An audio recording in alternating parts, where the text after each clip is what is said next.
Hello and welcome. You're watching Business Today. I'm Neetu Chandra Sharma and this is Earnings Special. Diagnostics demand is rising for chronic diseases and preventive care, and companies are expanding beyond large cities. Metropolis Healthcare has reported its Q3 FY26 results.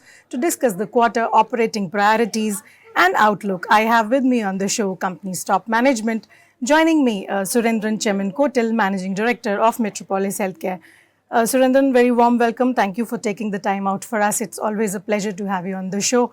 So I would just like to start off by asking you that what are the current drivers for this particular quarter, and how has it been, and how would you describe the quarter this time? Thank you, and thank you very much. And good afternoon to all your viewers.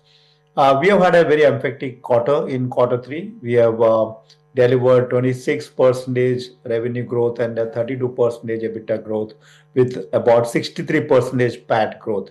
And in fact, the most important part of this quarter performance is an all-round performance, margin, revenues, all segments, B2B, B2C, everything kicking in. So overall, we had a very good quarter. So the key drivers of growth actually are the True Health portfolio, which has grown by 25% in organic business, and also specialty, which has grown by 16% on an organic basis and 36% on at a group level.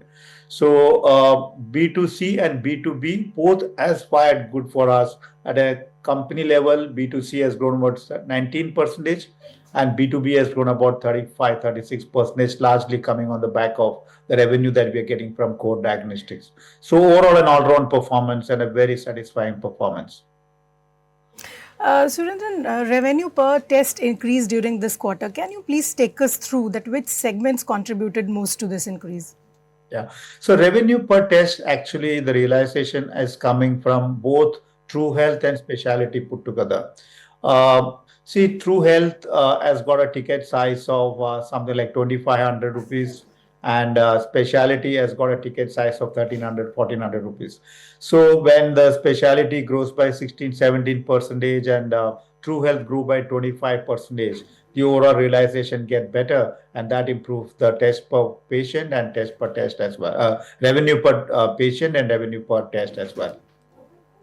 What we have seen is specialized diagnostics now account for a larger share of revenues. So which disease areas are likely to drive growth over the next few years?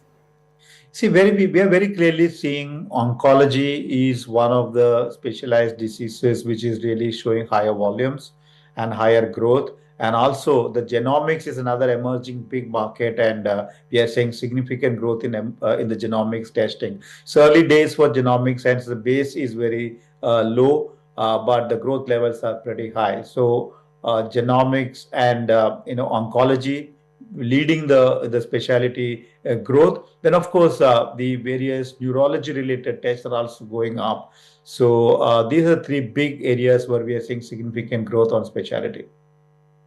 So let's talk about the B2B revenues. They grew faster than the consumer diagnostics. So how do you see the mix between institutional and retail diagnostics evolving? So B2C is grown by about 19-20% for the group, and B2B has grown by about 39% for the group. Now let me tell you why B2B has grown faster than the B2C in this quarter. First reason is, of course, the core diagnostic contribution, which is almost the entire revenue of core diagnostics actually accounted into B2B, and that's also specialty revenue. So that's one of the reasons why B2B segment is growing. Now let me talk about the standalone business, the organic business of Metropolis. And there are two or three big contributions why the B2B business has grown high.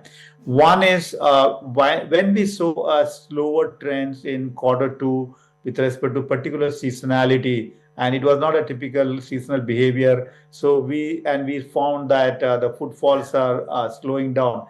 And hence we decided to pivot on the B2B immediately, so that at least Q3, as the festival, etc., kicks in, we need to put more focus on B2B, and that worked very well for us.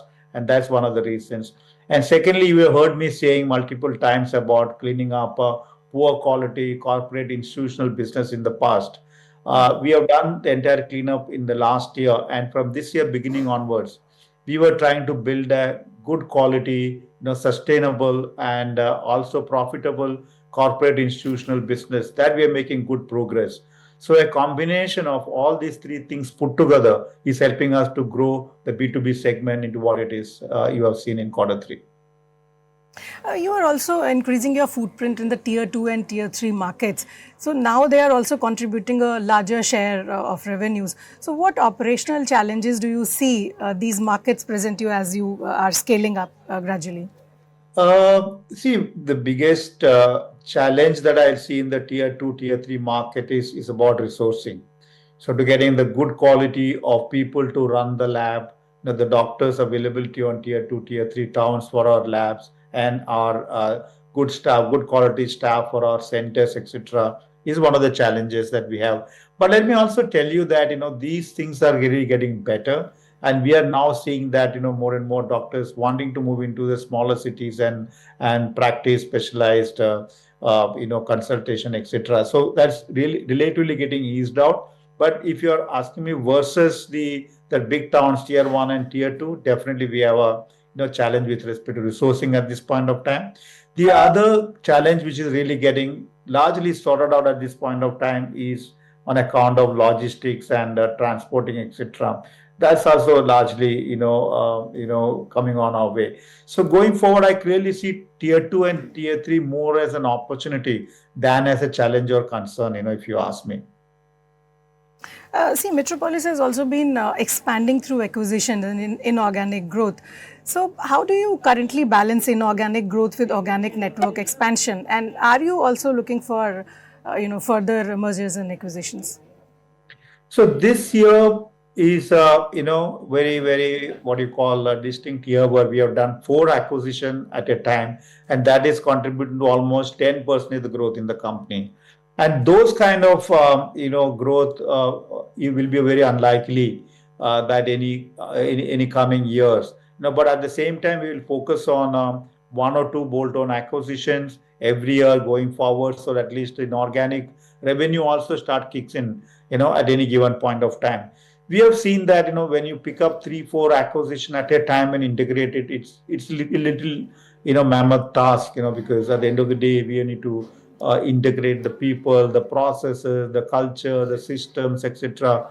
It's a little bit of a tough task when you do all the four acquisitions together. But I think we have the capability, we have the machinery to do one or two acquisitions in a year, and that's the way forward. Every year, we try to get one or two bolt-on acquisitions and bring into our portfolio. So we are preparing a funnel, and we are doing all the due diligence and all the other evaluation, etc. So we are in the process, and as the right opportunity comes and the good deal strikes, we'll definitely look at inorganic portfolio further growing here onwards. Any particular geographic areas that you are targeting at? Definitely, we stated this before as well. North and East will be our preferred geographies for acquisitions. We have done 3 acquisitions this year from the North. We are also looking at any opportunities that may come up from East. And other than the geography, we will also be focusing upon, or we are just targeting some of the testing capabilities, which we do not have today, and we get some good opportunities on, expanding our testing portfolio. We will also look at that as one of the acquisition targets for us.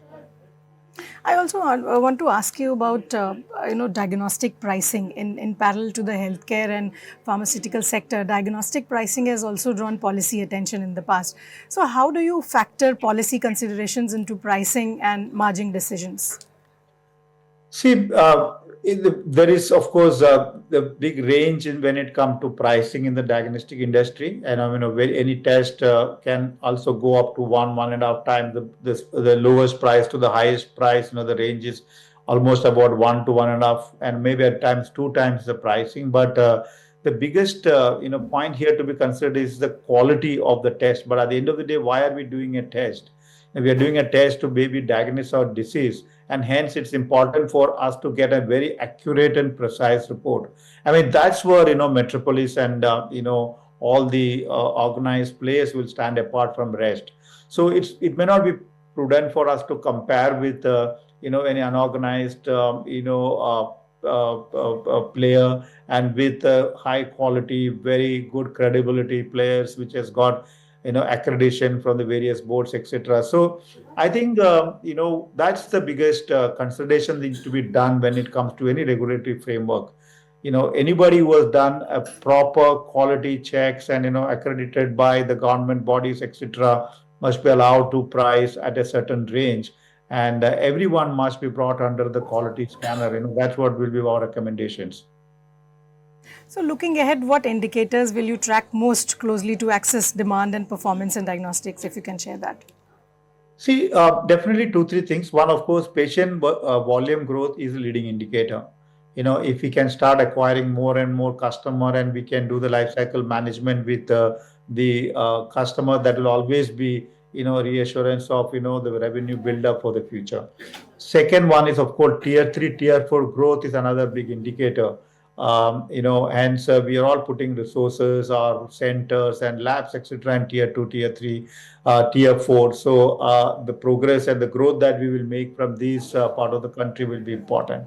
Also important will be the contribution of preventive health related revenues and also the specialty revenues, because preventive health and specialty revenues are emerging as one of the biggest segments, and where everyone is putting their focus on. So these will be some of the leading indicators for revenue going forward. All right, Surendran, thank you so much for sharing your perspective on the quarter and diagnostic sector. Your inputs always help us understand the numbers and the business context better. Appreciate your time and look forward to speaking with you again. Thank you very much. Really appreciate it. Thank you.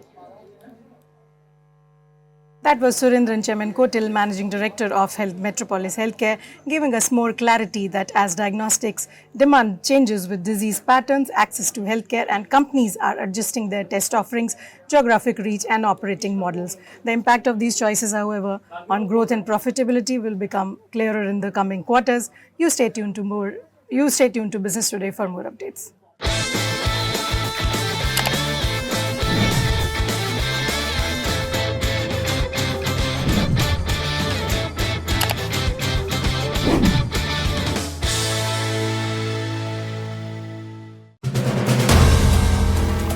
If you like the video, do like, comment, share and subscribe.